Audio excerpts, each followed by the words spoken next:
हरे कृष्णा। क्या आप जानते हैं कि गौर मंडल में एक ऐसा धाम भी है जहाँ आज भी ब्रज के श्रीधाम शिखा की स्मृतियां जीवित हैं, जहाँ एक 500 वर्ष पुराना शीत बकुल वृक्ष आज भी खड़ा है, जहाँ श्री श्री गोपीनाथ जी की सेवा पीढ़ी दर पीढ़ी चली आ रही है और जहाँ स्वयं अभिराम ठाकुर ने अपनी अपकट लीला का प्राकट किया। आज हम आपको लेकर चल रहे हैं हुगली जिले के खानाकुल स्थित श्री अभिराम ठाकुर के श्री पाठ में। हावड़ा से लोकल ट्रेन के द्वारा तारकेश्वर पहुंचने के बाद हमने खानाकुल के लिए ऑटो लिया। लगभग 30 किलोमीटर की यात्रा के बाद हम इस पवित्र धाम में पहुंचे। बाहर से देखने पर यह एक शांत गांव दिखाई देता है, लेकिन इसी भूमि पर श्री अभिराम ठाकुर ने अपनी अद्भुत लीलाएं प्रकट की थी। गौरी ग्रंथ श्री गौर गणोदेश दीपिका में स्पष्ट वर्णन मिलता है कि जो व्रजधाम में भगवान श्री कृष्ण के प्रिय सखा श्री राम थे, वही कलयुग में अभिराम ठाकुर के रूप में प्रकट हुए हैं। पूरा श्री दाम नामा सित्सु अभिरामो धुना महान। अतः जो पहले श्री दाम थे, वही अब महान अभिराम के रूप में प्रकट हुए हैं। महाप्रभु के अवतार का उद्देश्य था कि ब्रज के अपराकृत प्रेम को संसार में वितरित करना, और इस दिव्य कार्य में अभिराम ठाकुर का स्थान अत्यंत विशेष है। गौरी परंपरा में वर्णन मिलता है कि जब श्री कृष्ण अपने पृथ्वी की लीला का समापन कर रहे थे, तब अपने अनेक अंतरंग गोप सखाओं को अपने साथ ले गए थे, किंतु श्री दाम सखा को उन्होंने पृथ्वी पर ही रहने का आदेश दे दिया, क्योंकि भविष्य में जब स्वयं श्री कृष्ण गौरांग महाप्रभु के रूप में प्रकट होंगे, तब उनकी लीला में श्री दाम को भी पुनः प्रकट होना था। नवद्वीप में जब श्री चैतन्य महाप्रभु संकीर्तन की बाढ़ ला रहे थे, तब एक एक करके उनके सभी पार्षद उनसे आकर मिल रहे थे, किंतु महाप्रभु का हृदय व्याकुल था। वे बार बार अपने प्रिय श्री दाम सखा को याद करते थे। एक दिन उन्होंने नित्यानंद प्रभु से कहा, श्री दाम के बिना मेरी लीला पूर्ण नहीं होगी। वृंदावन जाओ और उन्हें यहाँ लेकर आओ। नित्यानंद प्रभु वृंदावन पहुंचे। महाप्रभु की आज्ञा पाकर नित्यानंद प्रभु वृंदावन पहुंचे। वहां उन्होंने पुकारना प्रारंभ किया, श्रीदाम श्रीदाम। उनकी पुकार सुनकर श्रीदाम प्रकट हुए। उन्होंने नित्यानंद प्रभु को देखते ही पूछा, आप कौन हैं? नित्यानंद प्रभु ने कहा, मैं तुम्हारा बड़ा भाई बलराम हूं। श्री दाम ने उत्तर दिया, यदि आप वास्तव में बलराम हैं तो अपनी शक्ति का प्रमाण दीजिए। इसके बाद एक अद्भुत लीला हुई। श्री दाम आगे दौड़ने लगे और नित्यानंद प्रभु उनके पीछे। बहुत समय तक दोनों की यह लीला चलती रही। अंततः श्री दाम समझ गए कि यह कोई साधारण व्यक्ति नहीं है, बल्कि स्वयं उनके प्रिय बलराम है। तब नित्यानंद प्रभु ने उन्हें बताया कि श्री कृष्ण अब श्री चैतन्य महाप्रभु के रूप में नवद्वीप में अवतरित हुए हैं। यह सुनते ही श्री दाम प्रेम से विह्वल हो गए और तुरंत उनके साथ नवद्वीप जाने के लिए चल पड़े। नवद्वीप पहुंचने पर महाप्रभु ने उन्हें देखते ही प्रेम से आलिंगन कर लिया। दोनों की आंखों से प्रेमाश्रु बहने लगे। तब महाप्रभु ने कहा, आज से तुम्हारा नाम अभिराम होगा।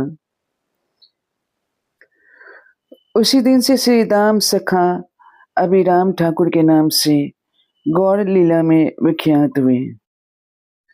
बाद में अभिराम ठाकुर खानाकुल कृष्णनगर आए और यहाँ अपना श्रीपाद स्थापित किया। इस स्थान पर उन्होंने अनेक अद्भुत लीलाओं का प्राकट्य किया। यही उन्होंने श्री श्री गोपीनाथ जी की सेवा स्थापित की। आज भी वही सेवा उनके वंशजों के द्वारा निरंतर चल रही है। इस यात्रा के दौरान हमें अभिराम ठाकुर के वंश से मिलने का सौभाग्य प्राप्त हुआ। उन्होंने बताया कि बचपन से वे अपने पिता और दादा को इसी परंपरा की सेवा करते हुए देखते आए हैं। এই যে দেখছেন, এই যে মূর্তিগুলো দেখছেন আপনারা, এইটা হচ্ছে গুপ্ত বৃন্দাবন ধামে অভিরাম গোপাল গোস্বামী, অর্থাৎ যিনি দ্বাদশ গোপালের প্রথম এবং অন্যতম গোপাল, তার এটা লীলাক্ষেত্র পাঠ বলা হচ্ছে, শ্রীপাঠ বলা হচ্ছে। এই যে মূর্তিগুলো আপনারা দেখতে পাচ্ছেন, মাঝখানে যিনি আছেন বংশী, সোনার বংশীকে বাজাচ্ছেন, উনি হচ্ছেন স্বয়ং গোপীনাথ। ওনার বাম দিকে মানে আমাদের ডান দিকে যিনি আছেন উনি হচ্ছেন শ্রীদাম, উনি ছিলেন ভরত, উনি ছিলেন তুলসী ঘরণী শঙ্খচূড়, উনি হচ্ছেন কলিতে অভিরাম। ওনার অর্থাৎ আমার প্রভুর গোপীনাথের ডান দিকে মানে আমাদের বাম দিকে যিনি আছেন শুভ্রবর্ণ, উনি হচ্ছেন কৃষ্ণ অগ্রজ বলরাম, উনি শেষনাগ। সামনে হচ্ছেন মদনমোহন আছেন, মাঝখানে আছেন শ্রীধর নারায়ণ, তার পাশে আছেন ব্রজেশ্বর ব্রজগোপাল, তার পাশে আছেন রাধারানী, তার পাশে আছে নারুগোপাল। এই নিয়ে রত্ন সিংহাসনিত। কিন্তু এর বাইরেও একজন আছেন যিনি হচ্ছেন অভিরামের লীলা সঙ্গিনী মালিনী, যাকে নিয়ে এখানকার লীলা। সেই মালিনীর এবং অভিরামের সংক্ষিপ্ত ইতিহাসটা আমি বলে যাব। যখন একাদশ গোপাল দ্বাদশ গোপাল মর্তে ক্রিয়া করবার জন্য খেলার জন্য এসেছিল,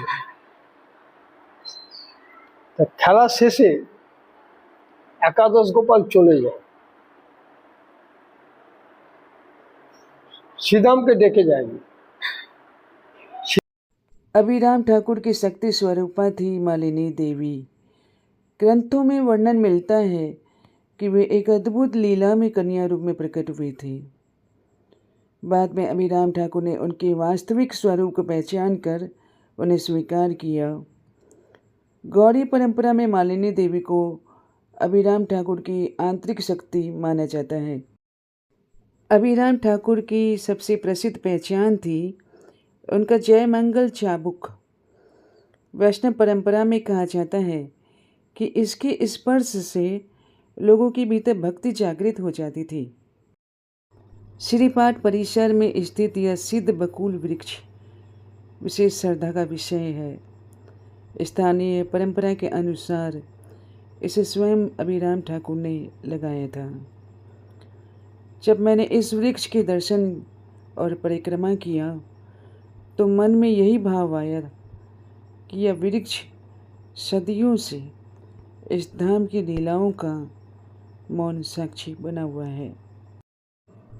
समय आने पर अभिराम ठाकुर ने अपने प्रिय शिष्य कान्हू कृष्ण को सेवा का दायित्व सौंप दिया। इसके बाद उन्होंने अपने स्वरूप का एक विग्रह बनवाया। वर्तमान सेवायतों के द्वारा बताई गई परंपरा के अनुसार बाद में अभिराम ठाकुर और उनकी शक्ति स्वरूपा मालिनी देवी उसी विग्रह में प्रवेश कर अपनी अप्रकट लीला में स्थित हो गए।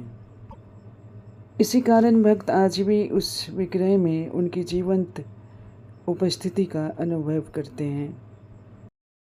श्री श्री गोपीनाथ जी के दर्शन के बाद हमें यहीं पर प्रसाद प्राप्त करने का सौभाग्य भी मिला। यदि आप इस धाम की यात्रा की योजना बना रहे हैं तो एक बात ध्यान रखिएगा कि मंदिर दोपहर 2 बजे बंद हो जाता है और शाम 5:30 बजे दर्शन के लिए खुलता है। तो इसलिए दर्शन और प्रसाद की योजना उसी के अनुसार बनाना सुविधाजनक रहेगा। जब हम इस धाम से लौट रहे थे तो मन में मेरे यही भाव आ रहा था कि हम कितने सौभाग्यशाली हैं कि इस गौड़ भूमि में हमें जन्म लेने का सौभाग्य मिला।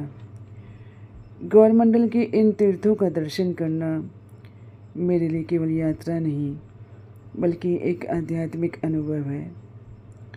मेरी इच्छा है कि मैं धीरे धीरे पूरे गौरमंडल के तीर्थों का दर्शन करूं और उनकी महिमा आप सब तक पहुंचाऊं। यदि आपको समय मिले तो आप इस पवित्र धाम में अवश्य पधारिए। श्री श्री गोपीनाथ जी के दर्शन करिए, सेवा करिए और प्रसाद ग्रहण कीजिए। यदि आपको यह प्रस्तुति पसंद आई हो तो इसे अधिक से अधिक भक्तों तक साझा कीजिए। और यदि आप गौरमंडल की ऐसे ही छिपे हुए तीर्थों की यात्राएं देखना चाहते हैं तो चैनल को सब्सक्राइब करना नहीं भूलिए। आपका प्रोत्साहन मुझे आगे भी ऐसे पवित्र धामों की यात्रा और प्रस्तुति के लिए प्रेरित करता है। हरि बोल। श्री श्री गोपीनाथ जी की जय। श्री अभिराम ठाकुर की जय। श्री गौर निताई की जय।